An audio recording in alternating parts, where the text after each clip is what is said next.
Yo, what's up, everybody? This is Time is Infinite, the Inner Mind's Eye here. I know I'm a little late with it, but here I am to discuss Dragon Ball Super, Chapter 66. Moro, Consumer of Worlds. Anyway, look, man. Caution. Spoilers. Real shit. I'm gonna give you like 2-3 seconds to look away. You know the drill, all right? 3, 2, 1, 0. You still here? Let's go. My dude. First of all, we got Goku fighting Ultra Instinct style against Moro. And it's just crazy. The things that we see happen here with Moro's sprouting multiple hands out of the ground to attack Goku, and all of a sudden, this is something I think is mysterious. Beerus thought the situation was too intense. He was about to interfere, right? But then all of a sudden, Whis gets a call from the Grand Priest out of nowhere. What?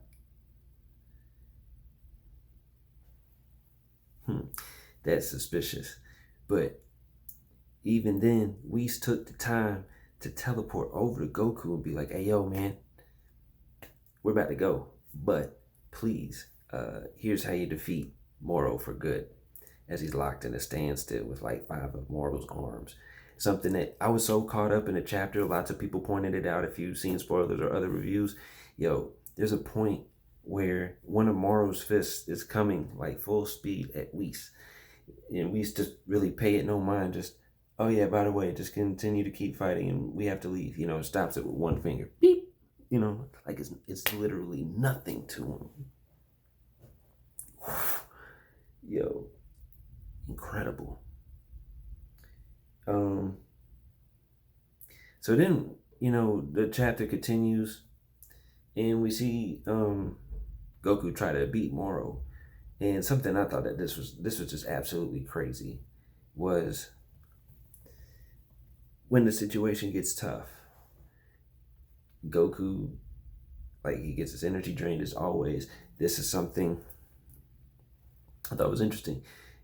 Vegeta had already used Spirit Fission to beat the energy out of Moro, Planet Moro. This is what I call him, right?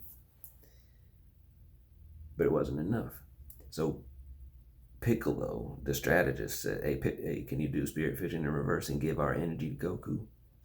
Classic Dragon Ball Z, everybody, we have to come together, give Goku our energy now. Normally, in every single one of these situations, they always got to argue with Vegeta. "Vegeta, give him your power too." "No, I'm the Prince of Saiyans. I don't need to give him my power. Why?" Type scenarios. And you always got to tussle with Vegeta. This time, it was interesting to note that he immediately, just in the flow of things, just like, "Yo, boom, here's y'all's power. Here's the power, and here's my power too. Take it, go." I thought that was interesting. Vegeta just willingly threw his power toward Goku to donate it to escape. I don't know what to say about that.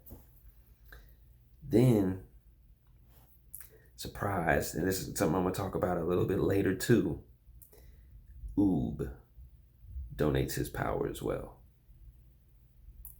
Oob. Excellent. But let's get back to the fight. What Goku does with the power, this, I don't know how to feel about this. This is partially why I had to wait. The first time I seen this shit, all I seen was Goku get a giant energy body of himself. That's right, spoilers. I don't care. I told you earlier. A giant energy body of himself, though.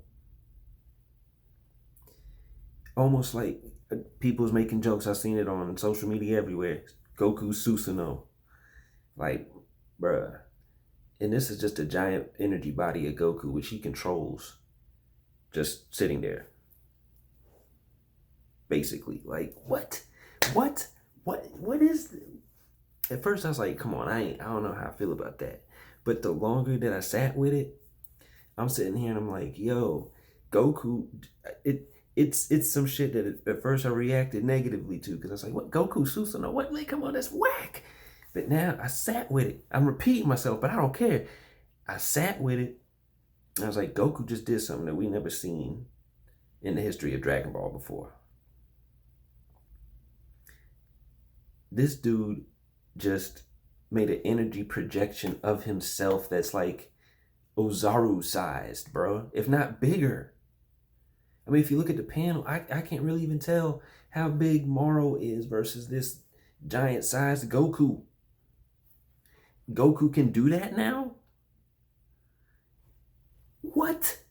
That's stupid. That's not just stupid, like that's stupid, but that's stupid, bro. Yo, come on, man. Come on, son. That's wild.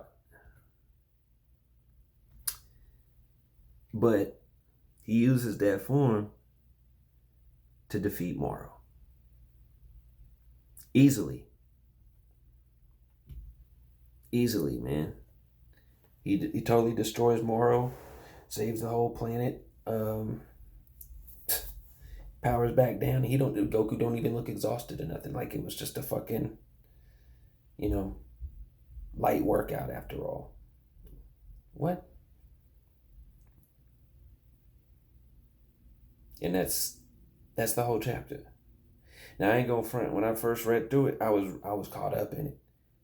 Man, both of the times I read through it, I missed the panel, even though I knew it was coming up, where we stopped swinging Moro's fist with one finger.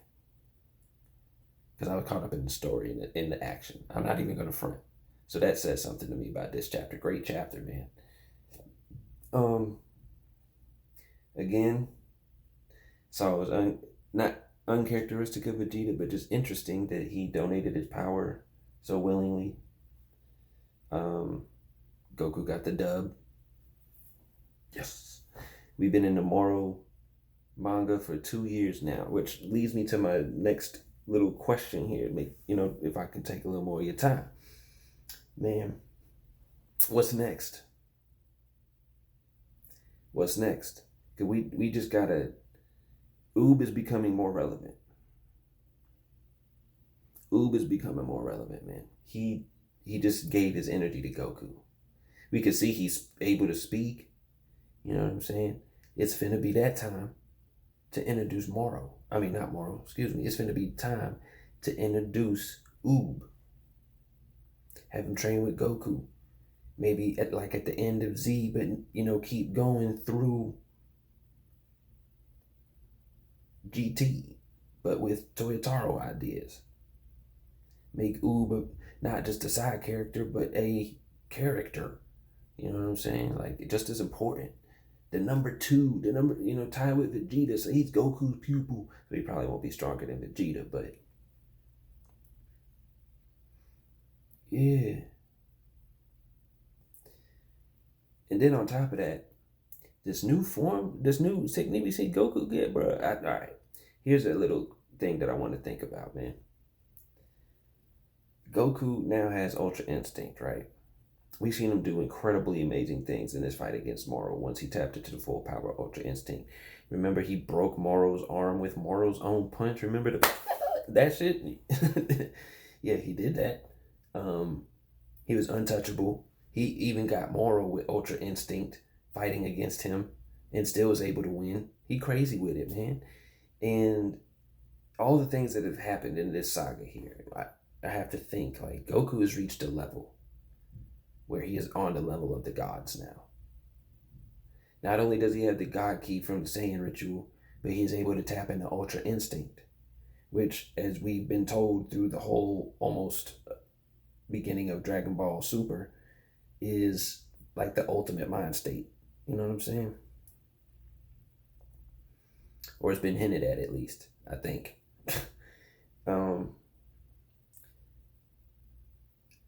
Maybe that's what the Grand Priest was calling Whis about. And like, yo, Goku, man, he's strong. What's up with that? I don't know. That's just my what if. Um, because they're also going to be wondering about the disappearance of Mirrors, Goku's divine power, possibly watching Whis and Beerus nearly interfere with the musings of mortals. You know, it's a lot going on with all that. Um, and I don't really know where it goes from there, man. What I would like to see happen, just a random thought throwing it out there, because it always comes down to the same thing with Dragon Ball. I don't want it to be a time skip necessarily, but I want what happens is my prediction, my hypothesis, what I want to fantasize about with the future Dragon Ball. So don't get mad at me. I want to see Goku almost right after this fight have to go and be trained officially by angels, even though they're not supposed to do it. And he's gone. He is out of the picture for a hot minute. Like, even if Vegeta goes and trains with Whis and Beerus, he still can't go see Goku because Goku's training is still so official. You know what I'm saying? Highly classified, if you will. And in this time gap, everybody powers up. They go on their adventures of their own. It's not just the all about Goku show, man, because I love Goku. He's one of my favorite characters, but I want to see other people step up and have the main adventure for a second. And I think that, unfortunately, the only way you can do that is not have Goku in the picture for a minute, because he's just so overpowering and he's the main character. That's the whole point of Dragon Ball Super, is to tell Goku's story. But yeah, and then when Goku comes back after that training, and everyone else is stronger, he goes ahead and selects Oob to train himself with his Goku's new godly angel status. Training himself, newly received, he immediately has to have a pupil. And he's not like Beerus and Whis relationship as God of Destruction and Guardian Angel. But he's just like, yo, I'm like one of the nicest fighters in the whole universe. And his kid, Oob, also has divine power because he's the reincarnation of Majin Buu, who is a millions of years old ancient evil force. I really want to see what happens with Oob's future, man. I'm interested in Oob's character, for real. Y'all already know what it is, man. Look, anyway, that's it for me for now. Dragon Ball Super chapter 66, soon to be chapter 67 to wrap things up here. See what the Grand Priest is talking about. I wonder if Goku's going to have to meet with the Grand Priest as a result of this battle, because I do want to see that happen. Just be like, Goku, you're way too powerful, man. Or something. I don't know. We'll see what happens. I'm excited for 2021 Dragon Ball. And yeah, that's about it, man. Might be doing a couple reviews here of some different animes I've been watching, just to, tell you my thoughts on these joints. So be on the lookout. It's the Yashahime. I seen that shit. The continuation of Inuyasha, because I rocked with Inuyasha, bro. Real talk. And I'll get into that later. And also Dragon Quest Die. Alright? Because that joint is kind of growing on me too. Alright? Even though it's brand new to me. Anyway, look. Enough for me for now. I got some anime to go watch. Some Ghost of Tsushima. I just got the platinum, son. Holla at your boy. I got some things I gotta do. Until next time, time is infinite.